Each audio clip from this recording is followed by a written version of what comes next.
Salut à tous, on se retrouve aujourd'hui pour parler du Paris Saint-Germain ce samedi 13 décembre et on commence directement avec le match du jour. Donc tout à l'heure, 19h précise, le Paris Saint-Germain se déplace du côté du stade Saint-Symphorien.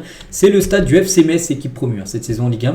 Voilà pour cette rencontre, dernier match du Paris Saint-Germain en Ligue 1 pour cette année 2025. Ensuite il reste encore deux matchs de compétition différentes, la FIFA Intercontinental Cup mercredi et la Coupe de France samedi prochain. Voilà, en l'espace d'une semaine, là, il y a trois rencontres. Bien sûr, les trois derniers matchs de l'année. Donc tout d'abord, focus 100% bien sûr sur ce match contre le FC Metz. Donc tout d'abord, rapidement, le point médical qui a été sorti hier vendredi. Donc tout d'abord, Dembélé a repris l'entraînement individuel. N'oubliez pas que Dembélé, il n'est pas blessé actuellement, mais il était malade. Il avait la grippe, c'est pour ça qu'il n'est pas joué contre Bilbao. Il a pu reprendre l'entraînement après. Est-ce qu'il est à 100% pour jouer le match aujourd'hui? Je ne sais pas, j'ai pas vu le groupe. J'ai pas vu encore le groupe qui va être divulgué là, avec le match à 19h. Donc là, le groupe va sortir à tout moment. Je ne sais pas s'il sera là. Et Marquinhos, donc lui, qui a été blessé lors du dernier match, ne sera pas là. Voilà, concernant cette rencontre. Luis Enrique en conférence de presse, on va revenir bien sûr sur quelques déclarations de sa part. Tout d'abord sur le niveau de son équipe du PSG.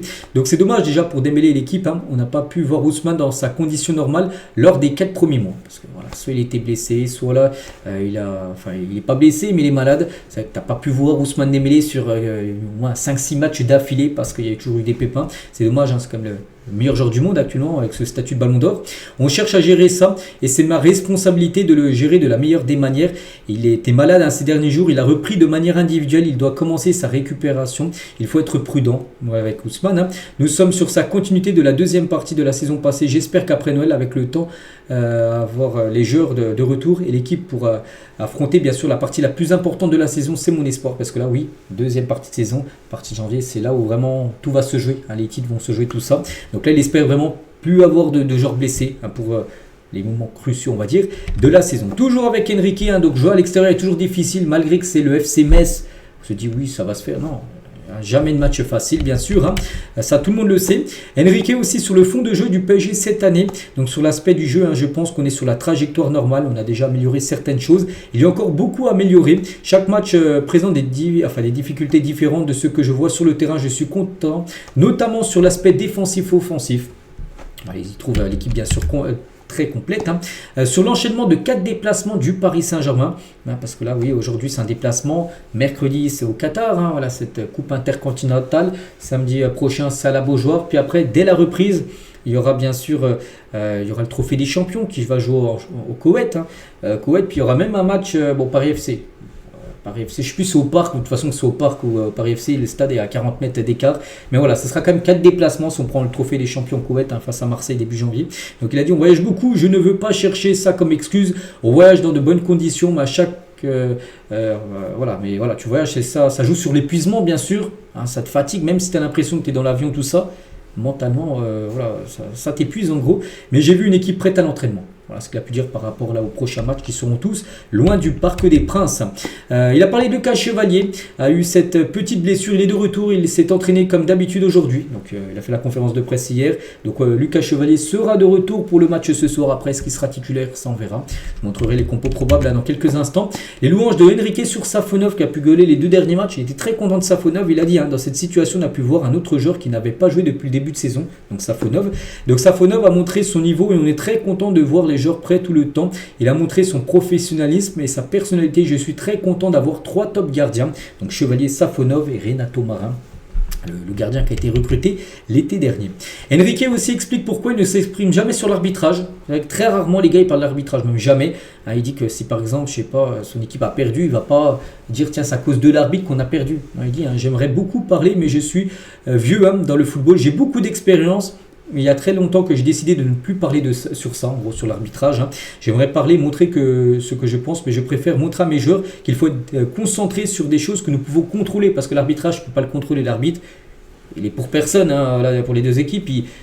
Lui, l'arbitre, simplement, donc tu ne peux pas contrôler ça. Donc lui, il aimerait juste focus sur ce que tu peux contrôler, sur son équipe, bien sûr, du PSG. Et l'arbitrage, c'est l'une des choses les plus difficiles à faire et à gérer. C'est plus positif pour moi que de parler chaque semaine sur l'arbitre. Voilà, en gros, ce qu'il a pu dire sur l'arbitrage. Sur le mercato d'hiver, à couvre ses portes là, dans quelques semaines. Il y a eu des blessures, donc on a confiance, bien sûr, dans les jeunes, les titis. Mais ce n'est pas facile de signer un joueur pour nous lors de ce mercato. Je ne change rien de ce que que j'ai dit, je suis ouvert comme d'habitude.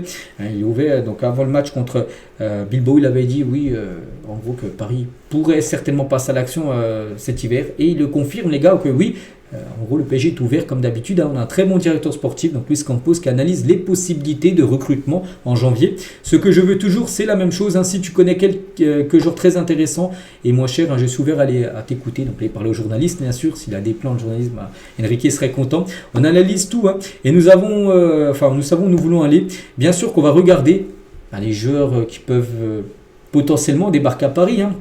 C'est une chose normale, mais on est confiant de ce que nous faisons et nous sommes ouverts au mercato. Voilà, en gros, parce que gros, il y a quelques mois, il a dit non, moi je veux personne, j'ai confiance en mon groupe, tout ça. Donc maintenant, c'est plus le même son de cloche quand même pour Enrique, parce qu'il a vu qu'il y a eu quand même beaucoup de blessures. Et si de nouveau, tu as encore toutes ces blessures sur la deuxième partie de saison, et si tu n'as rien recruté en janvier, ça sera compliqué bien sûr. Donc il sait qu'il y a besoin de renfort, je pense au moins 2 joueurs débarqueront au Paris Saint-Germain en janvier prochain. Enrique aussi indique que Marquinhos n'a rien de très grave, lui qui a été blessé contre Bilbao, il est sorti à la mi-temps. Si vous voulez, je peux faire venir le docteur pour la prochaine fois. Je sais qu'il n'y a rien de très grave. Voilà. Bon, en tout cas, il ne jouera pas aujourd'hui. On verra s'il fera son retour peut-être pour le match à mercredi prochain, la finale. Voilà toutes les déclarations d'Enrique, que je vous partage à chaque fois avant les matchs et après les matchs, bien sûr, quand il débriefe les rencontres. Concernant le 11 de départ, ça pourrait ressembler à ça. Donc j'ai pris 2 11, celui du journal L'équipe. Tu ouvres le journal L'équipe, il y a ce 11 probable. Et aussi le 11 dans le journal Le Parisien. Et on commence tout d'abord avec le poste de gardien de but parce que là, ça fait déjà débat. Donc là, Chevalier serait titulaire pour le journal L'équipe et Safonov serait titulaire pour le journal Le Parisien. Donc voilà, bon, il y en a un des deux qui commencera, mais lequel? Safonov qui reste sur 2 matchs, 2 bons matchs. Chevalier qui revient de blessure, est-ce qu'il rentrera directement dans le 11? On ne sait pas, en tout cas, ça va jouer entre les deux. Donc pour revenir sur ce 11-là, parce que là, il est un peu mieux placé, on va dire. Hernandez à gauche, Pacho, Zabani, Zeremri, Ruiz, Vitinha, Lee, au milieu de terrain, Mbaye, Ramos et Barcola. Ça pourrait être ce 11-là. Et sur le journal Le Parisien, donc là on peut voir Njantou, on peut voir Doué aussi pourrait commencer titulaire, Ramos serait titulaire sur les 2 compos, voilà, Pacho aussi Hernandez, donc voilà, il y a quelques doutes, Voilà, on ne sait pas, de toute façon c'est Luis Enrique qui connaît bien sûr la compo officielle. Et pour revenir sur le poste de gardien de but, donc pour le journal Le Parisien, donc eux, ils mettent Safonov aujourd'hui titulaire, donc ils mettent que le retour de Lucas Chevalier dans le 11 devrait se faire plutôt pour la finale de la Coupe intercontinentale, donc mercredi prochain, donc là il devrait être sur le banc tout simplement ce match-là, puis il gaulera le match mercredi.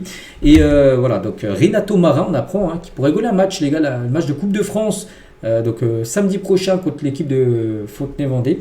Et il pourrait gauler, vu que Safonov a pu gauler là, ces derniers matchs, parce que si Chevalier n'aurait pas eu sa blessure qu'il a eu lors du match contre Monaco, on pense qu'il aurait gaulé les 2 derniers matchs, donc Safonov aurait gaulé certainement le match de Coupe de France, mais vu qu'il a pu jouer Safonov 2 matchs, voire 3 peut-être aujourd'hui, et ce sera le 3e gardien qui pourrait gauler samedi prochain le match de Coupe de France, d'après le journal Le Parisien.